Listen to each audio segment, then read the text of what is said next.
Sixth third lesson நம்மை சுற்றியுள்ள பருப்பொருட்கள். நம்மை சுற்றியுள்ள நிறைய பருப்பொருட்கள் இருக்குது. அந்த பருப்பொருட்கள் எல்லாமே அணுக்களால் ஆனது. அந்த அணுக்கள் ரொம்ப குட்டியாக இருக்கும். அதை நம்ம பார்க்குறதுக்கு தான் அந்த நுண்ணோக்கிலாம் யூஸ் பண்ணுறோம். நெக்ஸ்ட்டு பருப்பொருட்களோட இயற்பியல் தன்மை. அந்த இயற்பியல் தன்மையை பொறுத்து நம்மளோட இந்திய தத்துவ மேதை கனடா மற்றும் கிரேக்க தத்துவ மேதை டெமாக்ரட்டிஸ் இவங்க 2 பேரும் ஒரே மாதிரியான சிந்தனையை தான் சொல்கிறாங்க. கனடா பருப்பொருட்கள் உள்ள மிகச்சிறிய துகளை பரமாணுன்னு சொல்கிறாரு. டெமாக்ரட்டிஸ் அதையே அட்டாமஸ் அப்படின்னு சொல்கிறாரு. இப்போ ஒரு சின்ன நூல் எடுத்துக்குவோம், அதை நம்ம கத்தியால் வெட்டிகிட்டே இருக்கோம். ஒரு ஸ்டேஜில் அதை நம்மளால் கட் பண்ண முடியாது. அதை தான் மிகச்சிறிய துகள்னு சொல்கிறோம். அதை தான் அணு அப்படின்னு நம்ம சொல்கிறோம். இதை நம்மளால் பார்க்க முடியாது, நுண்ணோக்கியால் கூட அதை நம்மளால் பார்க்க முடியாது. பருப்பொருளோட சிறப்பு பண்புகள். பருப்பொருளோட துகள்களுக்கிடையே அதிக இடைவெளி இருக்குது. அது ஒவ்வொரு பருப்பொருளிலும் வேறுபட்டு இருக்கும். இப்போ பருப்பொருளோட துகள்களுக்கிடையே ஈர்ப்பு விசை உள்ளது. இவ்விசையே துகள்களை பிணைக்கிறது. இந்த விசை ஒவ்வொரு பருப்பொருளும் மாறுபடுகிறது. பருப்பொருளை எப்படி வகைப்படுத்தலாம்னா திண்மம், திரவம், வாயு அப்படின்னு 3ஆக வகைப்படுத்தலாம். திண்மத்தோட இப்போ திண்மத்துக்கு எக்ஸாம்பிள் கல், அதோட வடிவமோ பருமனோ மாறவே மாறாது. ஆனால் திரவத்துக்கு பார்த்தோம்னா அதை எதில் நம்ம ஊற்றுறோமோ அதுக்கேற்ற மாதிரி அதோட வடிவம் மாறிக்கொண்டே இருக்கும். பென்சில், புத்தகம் இந்த 2ஐயும் நம்ம படிக்கிறதுக்காக யூஸ் பண்ணுவோம். மேசை, கரண்டி இந்த 2ஐயும் நம்ம மரத்தால் ஆனது. நெக்ஸ்ட்டு சீப்பு, வாளி இந்த 2ம் நெகிழியால் ஆனவை. ஆனால் நாய் பொம்மை ரொம்ப மிருதுவாக இருக்கும். ஒளி அந்த கண்ணாடி குவளையுள்ள நீர் மற்றும் மூக்கு கண்ணாடி இது வழியாக ஊடுருவும். ஆனால் ஆப்பிள் அல்லது இரும்பு பெட்டியின் வழியே ஒளி ஊடுருவாது. மாடு மற்றும் பறவை இது உயிருள்ளவை, மற்ற எல்லாமே உயிரற்றவை. குவளையில் உள்ள நீர் திரவம், ஆனால் பலூனில் உள்ள காற்று வாயு. மற்றவை திண்மங்கள். இறகு மற்றும் காகித குவளை மிதக்கும், ஆனால் ஆப்பிள் மற்றும் சிறுகள் மிதக்காது. நெகிழிப்பெட்டையை இழுக்க முடியும், சீப்பை இழுக்க முடியாது. இப்பொருட்கள் அனைத்தின் பண்புகளும் வேறுபட்டாலும் இவை அனைத்தும் பருப்பொருட்கள் ஆகும். வாயுக்கள் ஈஸியாக பாயும் தன்மையுள்ள பொருட்கள். திண்மம் அவ்வளோ ஈஸியாக பரவாது. திரவம் லைட்டாக பாயும் தன்மையுள்ள பொருட்கள். இப்போ இந்த டேபிள் மேலே நம்ம புக்கு வைக்கிறோம். இது நம்ம நகர்த்தினா மட்டும்தான் நகரும். இந்த ஊதுபத்தியோட ஒரு ஊதுபத்தியை ஒரு ஸ்டாண்டில் மாட்டி ஒரு ரூமில் வச்சோன்னா அது வாயு மூலமாக எல்லா பக்கமுமே பரவிடும். நெக்ஸ்ட்டு ஒரு நீர் உள்ள குவளையில் ஒரே ஒரு துளி மைய போடுறோம் அப்படின்னா அதுவுமே பரவிடும். ஸோ திண்மத்தில் உள்ள துகள்களுக்கு இடையே உள்ள இடைவெளி ரொம்ப அதிகமாகவும் ஈர்ப்பு விசை அதிகமாகவும் இருக்கிறதுனால அது தானாக நகராது. ஆனால் வாயுக்களோட ஈர்ப்பு விசை அதோட துகள்களுக்கு இடையே உள்ள இடைவெளி அதிகமாக இருக்குது. அது எளிதில் பாயும் தன்மை கொண்டது, அதனால் அது ஈஸியாக பரவுது. திரவம் அதை விட கொஞ்சம் திண்மத்தை விட கொஞ்சம் கம்மியான ஈர்ப்பு விசை பரவும் தன்மையுடையது, அதனால் அதுவுமே பரவுது அப்படின்னு சொல்கிறாங்க. நெக்ஸ்ட்டு விரவுதலை தான் இப்போ நம்ம பார்த்தோம். திண்மத்தில் உள்ள துகள்கள் மிகவும் குறைந்த இடைவெளியுடன் திண்மத்தில் துகள்கள் நெருக்கமாக பொதிந்துள்ளன. திரவத்தில் உள்ள துகள்கள் திண்மத்தை விட திரவத்தில் குறைந்த இடைவெளியுடன் தாறுமாறாக அல்லது ஒழுங்கற்ற நிலையில் துகள்கள் அமைந்துள்ளன. எடுத்துக்காட்டு நீர். வாயுக்களில் உள்ள துகள்கள் அதிக இடைவெளியுடன் எளிதில் நகரக்கூடிய வகையில் வாயுவில் துகள்கள் அமைந்துள்ளன. எக்ஸாம்பிள் காற்று இடத்தை அடைத்து கொள்ளும், அதற்கு நிறையும் உண்டு. ஆகவே நம்மால் காண முடியாத காற்றும் ஒரு பருப்பொருள் தான். இடத்தை அடைச்சிக்கிற எல்லாமே பருப்பொருள்னு தான் சொல்கிறாங்க. திண்மம் ஒரே மாதிரியான இப்போ பிஸ்டன் எடுத்துக்கிறோம், 3 பிஸ்டன் எடுத்துக்கிறோம். ஒரு இதில் சுண்ணக்கட்டி தூள், இன்னொரு இதில் நீர், இன்னொரு இதில் வாயு. அதில் வாயு இருக்கிற பிஸ்டனாக தான் நம்மளால் ஈஸியாக அழுத்த முடியும். ஏன்னா வாயு தான் அதிக அளவு அழுத்தத்திற்கு உட்படும், திரவம் சிறிதளவு அழுத்தத்திற்கு உட்படும், திண்மம் அழுத்தத்திற்கு உட்படாது. திண்மம், திரவம், வாயு. திண்மம் குறிப்பிட்ட வடிவம் மற்றும் பருமன் கொண்டது. திரவம் குறிப்பிட்ட வடிவம் கிடையாது. திரவம் அது கொள்கலனின் வடிவத்தை பெறுகிறது. வாயு குறிப்பிட்ட வடிவமோ பருமனோ கிடையாது. திண்மம் அழுத்தத்திற்கு உட்படாது. திரவம் சிறிதளவு அழுத்தத்திற்கு உட்படும். வாயு அதிக அளவு அழுத்தத்திற்கு உட்படும்.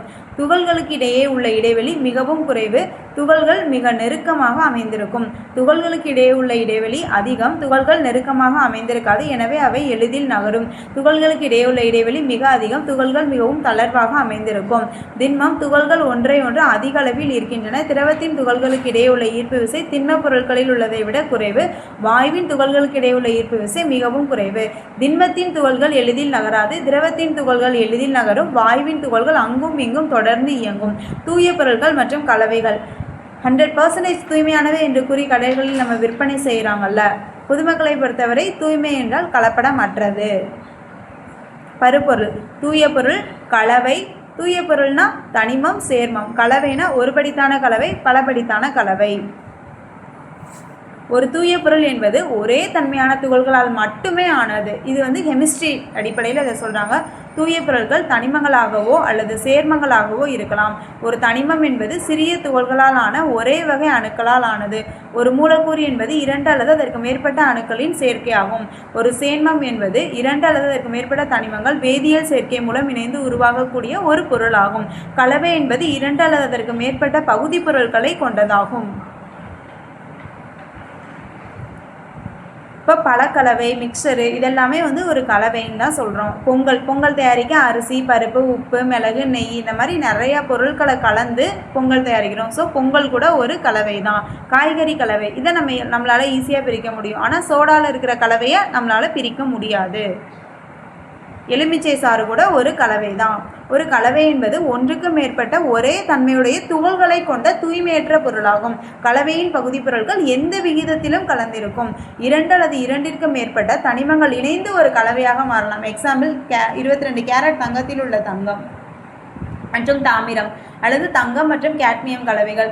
2 அல்லது 2ற்கு மேற்பட்ட சேர்மங்கள் இணைந்து ஒரு கலவையாக மாறலாம். எடுத்துக்காட்டு நீர், கார்பன் டை ஆக்சைடு, இனிப்பு மற்றும் நிறமூட்டி ஆகியவற்றை கொண்ட சோடா. ஒரு தனிமம் அல்லது சேர்மம் இணைந்து ஒரு கலவையாக மாறலாம். எடுத்துக்காட்டு டிஞ்சரில் அயோடின் ஆல்கஹாலுடன் கலந்துள்ளது. கலவைகளை பிரித்தல்: இப்போ நம்மளால் சில கலவையெல்லாம் பிரிக்க முடியாது. காஃபி, ஐஸ்கிரீம் இது கூட ஒரு கலவை தான். ஆனால் இது நம்மளால் பிரிக்க முடியாது. ஆனால் பிரித்தெடுத்தலுக்குன்னு நிறையா வே இருக்குது. கலவைகளில் உள்ள மாசுகளையும் தீங்கு விளைவிக்கும் பகுதி பொருட்களையும் நீக்குவதற்கு எக்ஸாம்பிளாக அரிசியில் உள்ள கற்களை நீக்குதல். பயனளிக்கும் ஒரு பகுதி பொருளை மற்ற பகுதி பொருட்களிலிருந்து தனியே பிரித்தெடுப்ப. பெட்ரோலியத்திலிருந்து பெட்ரோல் பெறுதல். ஒரு பொருளை மிகுந்த தூய நிலையில் பெறுவதற்கு தங்கச் சுரங்கத்திலிருந்து தங்கம் பெறுதல். நெக்ஸ்ட்டு தூய பொருட்கள், கலவைகள், பருப்பொருட்கள். கலவைகள்னால் கலவைகளை ஏன் நம்ம பிரிக்கணும்? கேடு விளைவிக்கும் மாசுகளை நீக்கிறதுக்காக. பிற பொருட்கள்லேருந்து தேவையான பொருட்களை மட்டும் நமக்கு வேணுங்கிறதுக்காக. பொருட்களை முற்றிலும் தூய்மையானதாக பெறுகிறதுக்காக. பருப்பொருட்கள்: திண்மங்களை பிரித்தல், கையால் பிரிச்செடுக்கிறது, சலிக்கிறது, தூற்றுதல், கதிரடித்தல் அல்லது போரடித்தல், காந்த பிரிப்பு முறை. இதில் கையால் தெரிந்தெடுத்தல் அப்படின்னா அரிசியில் உள்ள கல் எடுக்கிறது. சலித்தல் அப்படின்னா இப்போ மணலில் உள்ள அந்த தேவையில்லாத கல்லெல்லாம் எடுக்கிறதுக்காக நம்ம சலிப்போம். தூற்றுதல் அப்படின்னா நெல்லிலிருந்து உமியை பிரித்தெடுக்கிறதுக்காக காற்று வீசுகிற திசையில் தூற்றுவோம். கதிரடித்தல் அல்லது போரடித்தல் அப்படின்னா அந்த தண்டிலிருந்து தானியத்தை நம்ம பிரிக்கணுங்கிறதுக்காக நம்ம அதை பண்ணுவோம். காந்த பிரிப்பு முறை அப்படின்னா சில கலவையில் இரும்பாலான பொருட்கள்லாம் கலந்துருக்கும். அதெல்லாம் நம்ம பிரிக்கிறதுக்கு தான் இந்த காந்தத்தை யூஸ் பண்ணுறோம். கடைதல்னா கரையாத அதாவது திரவத்தில் கரையாத திடப்பொருட்கள் இருக்கும். அதை நம்ம பிரிக்கணும். இப்போ எக்ஸாம்பிளாக மோர்லேருந்து வெண்ணெயை பிரிக்கிறது. படிய வைத்தல்னா தண்ணி இருக்குது, அதில் சில களிமண் துகள்கள்லாம் இருக்குது. அதை நம்ம கொஞ்சம் நேரம் அப்படியே விட்டுட்டோம்னா அந்த களிமண் துகள்கள்லாம் அடியில் போய் படிஞ்சிடும். ஸோ மேலே உள்ள தண்ணியை நம்ம ஈஸியாக எடுத்துக்கலாம். தெளிய வைத்து இருத்தல் அதே தான் சேம் ப்ரொசீஜர் தான் பண்ணுவாங்க. அடுத்து வடிகட்டுதல். சில களிமண்ணை விட சின்ன சின்ன துகள்கள்லாம் இருக்கும். அதெல்லாம் நம்ம ஒரு வடிதாலை யூஸ் பண்ணி வடிகட்டு அதை தான் இங்கே சொல்கிறாங்க. துணி துவைக்கும் இயந்திரம் மூலம் ஈரம் நிறைந்த துணிகளிலிருந்து நீர் வெளியேற்றப்பட்டு அவை உலர்த்தப்படுகின்றன. இம்முறைக்கு மைய விலக்கல் என்று பெயர். உமி என்பது விதை அல்லது தானியத்தை சுற்றி காணப்படும் கடினமான அல்லது பாதுகாப்பான உரையாகும். அரிசியின் வளர்நிலை காலங்களில் இது அரிசியை பாதுகாக்கிறது. கட்டுமான பொருளாகவும் உரமாகவும் மின்காப்பு பொருளாகவும் எரிபொருளாகவும் இது பயன்படுகிறது.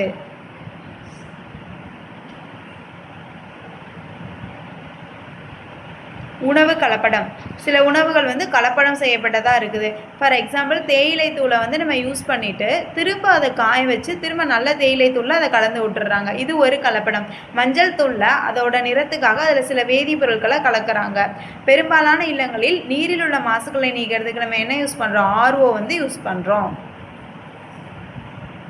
டேஸ் பருப்பொருட்களால் ஆனது அல்ல. இதில் தங்க மோதிரம், இரும்பு ஆணி, ஒளி, எண்ணெய் துளி. ஒளி தான். 400 மில்லிலிட்டர் கொள்ளளவு கொண்ட ஒரு கிண்ணத்தில் 200 மில்லிலிட்டர் நீர் ஊற்றப்படுகிறது. இப்போது நீரின் பருமன் 200 மில்லிலிட்டர் தான். தர்பூசணி பழத்தில் உள்ள விதைகளை கைகளால் பிரித்தெடுத்தல் முறையில் நீக்கலாம். அரிசி மற்றும் பருப்பில் கலந்துள்ள லேசான மாசுகளை உடைத்தல். தூற்றுதல் என்ற செயலை நிகழ்த்த பின்வருவனவற்றுள் காற்று அவசியம் தேவைப்படுகிறது. டேஸ் வகையான கலவையினை வடிகட்டுதல் முறையினால் பிரித்தெடுக்கலாம். திடப்பொருள் நீர்மம். பின்வருவனவற்றுள் எது கலவை அல்ல?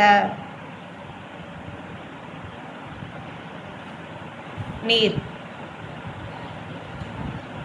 பருப்பொருள் என்பது அணுக்களால் ஆனது இல்லைனா மூலக்கூறுகளால் ஆனது. திண்மத்தின் துகள்களுக்கு இடையே உள்ள இடைவெளி வாயு திரவத்தை விட குறைவு. நெற்பயிரிலிருந்து நெல்லை பிரித்தெடுக்க டேஸ் முறை மூலம் பிரித்தெடுக்கலாம். கதிரடித்தல் இல்லைன்னா போர் அடித்தல். உப்புமாவிலிருந்து டேஸ் முறையில் மிளகாவினை பிரிக்கலாம். கையால் பிரித்தெடுத்தல். நீரிலிருந்து களிமண் துகள்களை நீக்க தான் வடிகட்டுதல் முறை பின்பற்றுறாங்க. இல்லைனா தெளிய வைத்து இருத்தல். குழாய் கிணறுகளிலிருந்து பெறப்படும் நீர் பொதுவாக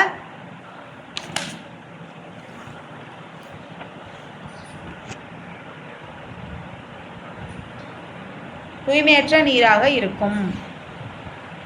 ஊசி, பென்சில் மற்றும் ரப்பர் வளையம் இவற்றுள் டேஸ் காந்தத்தால் கவரப்படும். ஊசி. எளிதில் உடையக்கூடியது, அதாவது நொறுங்கும் தன்மையுடையது என்னது? மண்பானை. எளிதில் வளையக்கூடியது நம்மளோட ரப்பர் வளையம்னு சொல்லலாம். நெகிழி ஒயர் கூட சொல்லலாம். எளிதில் இழுக்கலாம், இதுக்கு தான் ரப்பர் வளையம் சொல்லலாம். எளிதில் அழுத்தலாம், எதை அழுத்தலாம்? பருத்தி கம்பளியை அழுத்தலாம். எளிதில் வெப்பமடையும் எது? உலோகத்தட்டு வெப்பமடையும் ஈஸியா. கண்களால் பார்க்கக்கூடிய தேவையற்ற பகுதி பொருட்களை நீக்குதல். அரிசி மற்றும் கல். கைகளால் தேர்வு செய்தல். லேசான மற்றும் கனமான பகுதி பொருட்களை பிரித்தல். உமி மற்றும் நெல். தூற்றுதல். கரையாத மாசு பொருட்களை நீக்குதல். மணல் மற்றும் நீர் தெளிய வைத்து இருத்தல். நீர்மங்களிலிருந்து திண்மங்களை பிரித்தல். சுண்ணாம்பு கட்டி நீருடன் கலந்திருந்தால். காந்த தன்மையுடைய பகுதி பொருட்களை காந்த தன்மையற்ற பகுதி பொருட்கள் நீக்குதல் தான் இரும்பு சார்ந்த மாசுக்கள் காந்த பிரிப்பு முறை.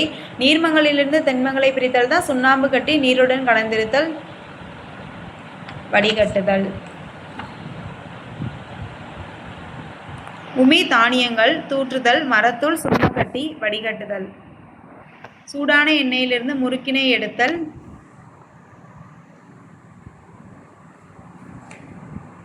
கைகளால் தெரிந்தெடுத்தல். காஃபியை வடிகட்டிய பின் அடியில் தங்கும் காஃபி தூள் வடிகட்டுதல். இரும்பு கந்தகம் கலவை. காந்த பிரிப்பு முறை. உளுந்தம்பருப்பு கடுகு கலவை உருட்டுதல். ஓகே.